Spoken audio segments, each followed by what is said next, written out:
औज़ुबिल्लाहि मिनश्शैतानिर्रजीम बिस्मिल्लाहिर्रहमानिर्रहीम। अस्सलाम वालेकुम दोस्तों कैसे हैं आप। नाज़रीन कराम, अल्लाह पाक ने इस कायनात की तख्लीक की और इसमें इंसान को अशरफुल मखलूक़ात बनाकर भेजा।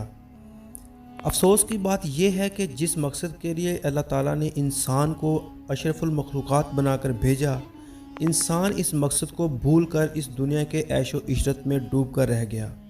कुछ लोग बहुत नायाब होते हैं जो अपने किरदार, इखलाक और बहुत सी खूबियों के साथ लोगों के दिलों में ज़िंदा रह जाते हैं। आज ऐसे ही कुछ शख्सियात का जिक्र करेंगे कि जब इन पर वक्त निज़ा आया तो इनके आखिरी अल्फाज क्या थे। प्यारे दोस्तों, सबसे पहले आप हज़रत मोहम्मद सल्लल्लाहु अलैहि वसल्लम के बारे में बात करते हैं कि जब आप हजूर इस दुनिया फ़ानी से जाने लगे तो आपके आखिरी अल्फाज क्या थे। हज़रत आयशा रज़ियल्लाहु ताला अन्हा फरमाती हैं कि नबी करीम की पाक ज़ुबान से जो आखिरी अल्फाज निकले वो थे अल्लाहुम्मा रफ़ीकुल आला, यानी ए अल्लाह मुझे रफ़ीक़े आला में शामिल फरमा। नाज़रीन, कायदे आज़म मोहम्मद अली जिन्ना के बारे में बात करते हैं। कायदे आज़म मोहम्मद अली जिन्ना के मुआलिज प्रोफेसर डॉक्टर इलाही बख्श ने अपनी किताब विद द कायदे आज़म ड्यूरिंग हिज लास्ट डे में ये बात लिखी है कि जब कायदे आज़म मोहम्मद अली जिन्ना के आखिरी लम्हात थे तो इनके आखिरी अल्फाज जो उन्होंने मौत से पहले दोहराए वो ये थे कि मैं अब नहीं। इन अल्फाज के कहने के कुछ ही देर बाद कायदे आज़म मोहम्मद अली जिन्ना इस दुनिया से रुखसत हो गए। नाजरीन, अब बात करते हैं विंस्टन चर्चिल, साबिक बरतानवी वज़ीर आज़म के बारे में। नाजरीन, विंस्टन चर्चिल जब दूसरी जंग अजीम हुई तो इस दौरान बरतानिया के वज़ीर आज़म रह चुके हैं और लोग इनको अपने मुल्क का हीरो समझते हैं। नाज़रीन, विंस्टन चर्चिल जब इस दुनिया से गया तो इसके आखिरी अल्फाज जो थे वो थे कि मैं अब इनसे बेजार हो चुका हूँ। नाज़रीन, अब बात करते हैं साबिक इराकी सदर सद्दाम हुसैन की।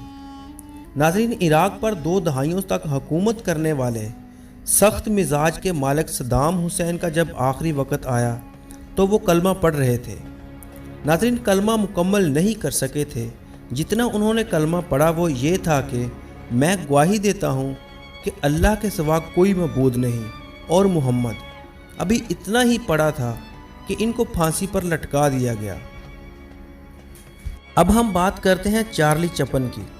नाज़रीन, चार्ली चैपलिन ऐसा शख्स था जो खामोश रहकर भी लोगों को हंसा दिया करता था।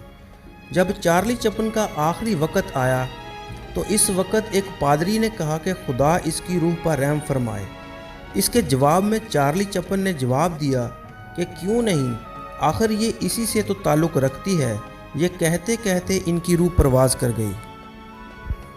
नाज़रीन, अब बात करते हैं एडिसन के बारे में जो अपनी ज़िंदगी के आखिरी दिन कोमा में गुजार रहे थे। नाज़रीन, एडिसन अपनी मौत से चंद लम्हे पहले कोमा से बाहर निकल आए और अपनी बीवी से जो आखिरी अल्फाज कहे कि देखो बाहर कितना प्यारा मंजर है। नाज़रीन, ये थी वो चंद शख्सियात जिनकी ज़िंदगी के आखिरी अल्फाज हमने आप तक पहुँचाए। अगर वीडियो पसंद आई हो तो चैनल सब्सक्राइब करें, वीडियो को लाइक करें और अपने दोस्तों के साथ ज़रूर शेयर करें। शुक्रिया।